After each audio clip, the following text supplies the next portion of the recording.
Hey guys, welcome back to Xposed Tuesday. Today we're going to talk about a module that gives you control over shortened URLs that you see on the web before you actually end up turning on whatever it is. It gives you the understanding of what the link is. Let's check it out.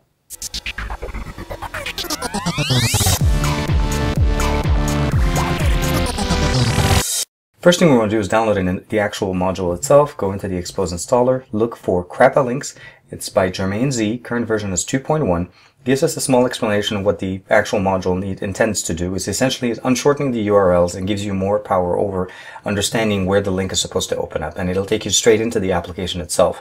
So you don't have to go and, an example would be if we check this box here, it's going to unshorten our URL and open it up into a browser. It opens up from the browser and then tells us it needs to open it up into YouTube. I know this because I've clicked this link before, so I'm aware of where it takes me.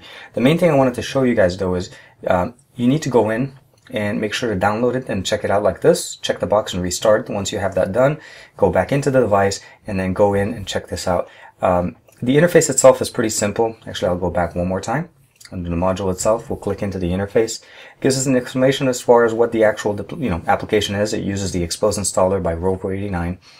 It gives us the ability here to unshorten the URLs, the ability to basically shorten URL confirmation, so it tells us exactly before it opens them. If you don't, it just opens it up directly. And then show launcher icon, that's just more options here that you get.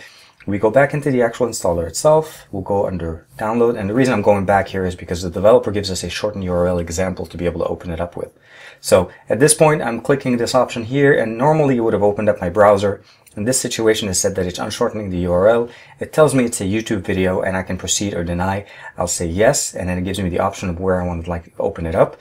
I would like to use the YouTube app, which is the normal option that I'd like. And then by default, it opens up the actual YouTube application and loads the video that we need to have here.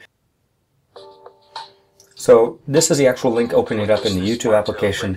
And from what you guys can see here, it's not loading yet because there's an ad coming on. But the main intent here is we're getting rickrolled by the developer, and you can see here from the title of the video and obviously the channel. But other than that, it works very well, and it does exactly what it's intended. I think it helps you understand the links that you're opening. It opens them up in the applications that you'd like them directly without having to open up a browser first. And it also at least gives you the ability to say no to something that you don't want to actually open up. Installing and turning on the module is pretty simple. Just download the module, check the box, restart the device. It's pretty simple. The main thing you want to make sure though is once you have that on, go into the actual interface and check the box that says unshortened URL so that the unshortening of the URL process goes through on your device as opposed to going into a browser or Chrome or Firefox, whichever one you have. And in this situation, at least in this example, the developer does give us a link to a YouTube video. We see that before we click it, we say yes, it takes us into the video, and then we end up getting rickrolled. In a very funny manner. Thank you very much, Mr. GermainZ, the developer of this module itself. It gives you more power to actually understand what you're opening on your device. Hope you guys like this or find this useful. Check it out. Let me know what you think. Also, let me know of any other modules that you guys might like to see here on XDA on Xposed Tuesday. Other than that, as usual, like and subscribe to this channel, like and subscribe to my channel as well, and I will see you guys soon.